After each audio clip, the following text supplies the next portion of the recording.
Okay, so let's start with chapter 36. Never ask a writer if the novel is autobiographical. Fundamental attribution error. So, in this chapter, basically, we will learn that we allocate certain success to certain individuals. Suppose if the company is performing well, we will allocate the success of the company to individual. If the company does not do well, we will allocate the failure to that individual. So that is a fundamental attribution error that we take place.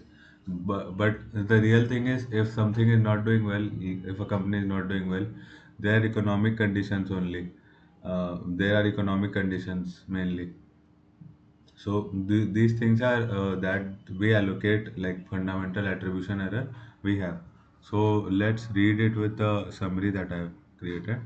So chapter 36 explores the fundamental attribution error, which is our tendency to overestimate the influence of individuals while drastically underestimating the external situational factors.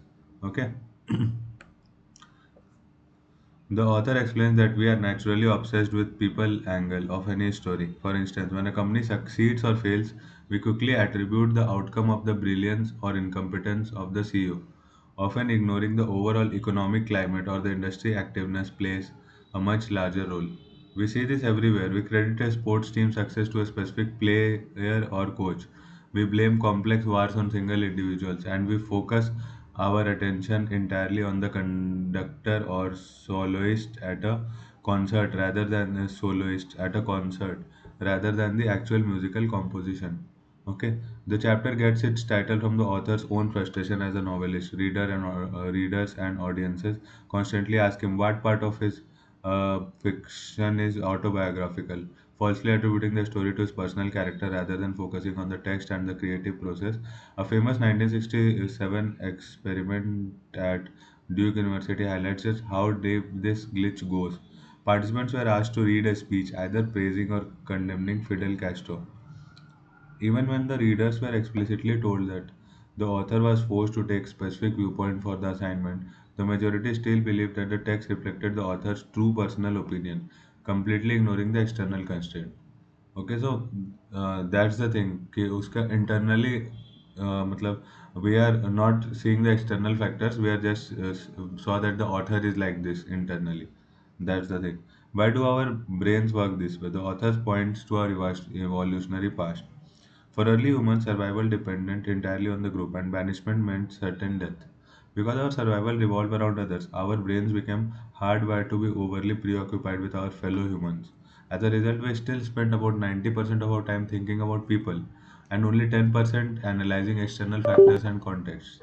The big takeaway, people are not perfectly self governed individuals. The takeaway क्या है इस chapter का? People are not perfectly self governed individuals. Instead, they tumble from situation to situation. If you truly want to understand why an event happened, you must look at past the performances on the stage and pay close attention to the external influences, environments, and circumstances surrounding them. So basically, in this chapter, we are learning that there are external factors also in certain things, but we just see the internal factors. Okay, or the person that is doing the thing. So that is a fundamental attribution error that takes place. Let's read the text also so that we could understand it better. Opening the newspaper, you learn that CEO has been forced to step down because of bad results. In the sports section, you read that your team's winning season was thanks to player X or coach Y. In historical books, you learn that the success of the French army in the early 1800s is a testament to Napoleon's superb leadership and strategy. Every story has a face, correct? दिख रहा है ना that player X and coach Y has got the face of this win and Napoleon has got the face of the winning of the war, French army war. Okay. Always on the lookout for the people angle. Journalists take this principle one step further and they thus call prey to fundamental attribution error. This describes the tendency to overestimate individuals' influence and underestimate external situational factors. In 1967, researchers at Duke University set a following experiment. Participants read an argument either lauding or loathing Fidel Castro. They were informed that the author of the text has been allocated the viewpoint regardless of his true political views. ठीक है. He was just making a coherent argument. Nevertheless, like something the Fidel Castro something he talked about something, and people thought that internally he possesses this quality. So he just wrote about something, but people thought like that.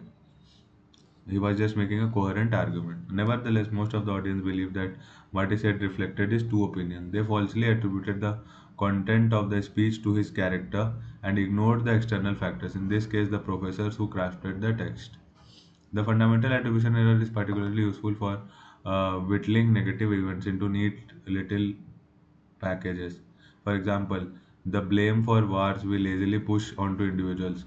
The Yugoslav assassination in Sarajevo has World War One on his conscience, and Hitler single-handedly caused World War Two.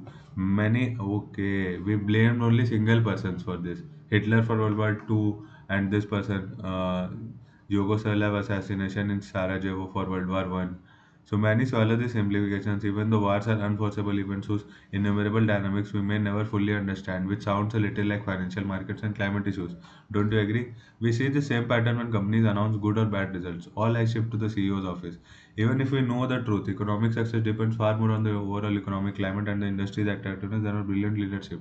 It is interesting how frequently firms in ailing industries replace their CEOs, and how seldom that happens in booming sectors. Are ailing industries less careful in their recruitment process? Such decisions are no more rational than what happens between football coaches and their clubs. I often go to musical concerts. So this was basically about the company example I have often repeated. I often go to musical concerts in my hometown of Ukraine in the center of Switzerland. I am spoiled with one of classical recitals. During the intermission, however, I noticed that the conversations almost always revolve around the conductors and solicits, with the exception of world premieres. Composition is rarely discussed. Why not? The real miracle of music is, after all, the composition, the creation of sounds, moods, rhythms, where previously only a blank sheet lay. The difference among scores is 1,000 times more impressive than the difference among performances of the same score. But we do not think like this. The score is in contrast to the conductors and soloists faceless. In my career as a fictional fiction writer, I experienced the fundamental attribution error in this way. After a reading, which in itself is a debatable undertaking, the first question always really is, what part of your novel is autobiographical? People often ask. I often feel like thundering. It's not about the me, damn it. It's about the book, the text, the language, the credibility of the story. But unfortunately, my upbringing allows mm, such outbursts only rarely. We shouldn't judge those guilty of the fundamental attribution error too harshly. Our preoccupation with other people stems from our evolutionary past. Okay, belonging to a group are necessary for survival, reproduction, defense, and hunting large animals. All these were impossible tasks for individuals to achieve alone. Banishment meant certain death, and those who opted for the solitary life, of which were surely a few, feared no better and disappeared from the gene pool. In short, our lives depended on and revolved around others, which explains why we are so obsessed with our fellow humans today. The result of this infatuation is that we spend about 90% of our time thinking about other people and dedicate just 10% to assessing the other factors and contexts. In conclusion, as much as we are fascinated with the spectacle of life, the people on stage are not perfect, self-governed individuals. Instead, they tumble from situation to situation. If you want to understand the current play, really understand it, then forget about the performers. Pay close attention to the dance of influences to which the actors are subjected. Okay. So basically, the author is telling that we should like look for other factors also. We always think of a single person to blame in very every situation, but it is not like that. The World War took place because of many other factors, not just about the Hitler or the other guy. Okay, or the World War One was Yugoslav assassin. So not this way. This is not the way. Like we blamed a single person. We blamed Hitler for World War Two, but there are many geopolitical, many external factors that took place. Similar like that, we blame a CEO. Similarly, there are many other examples in this book. So like that, never ask a writer if the novel is autobiographical. Sorry, Never writer ask a writer if the novel is autobiographical. There is a fundamental attribution error. From the title, we are getting that we are often attribute the if the novel is written, we often attribute the qualities of the novel to a author, but which is not the case. It is not a auto. Every novel is not autobiographical. Okay, so these are the fundamental attribution error that takes place in our life, that we allocate certain things to a single individual, which we should not do. Thank you.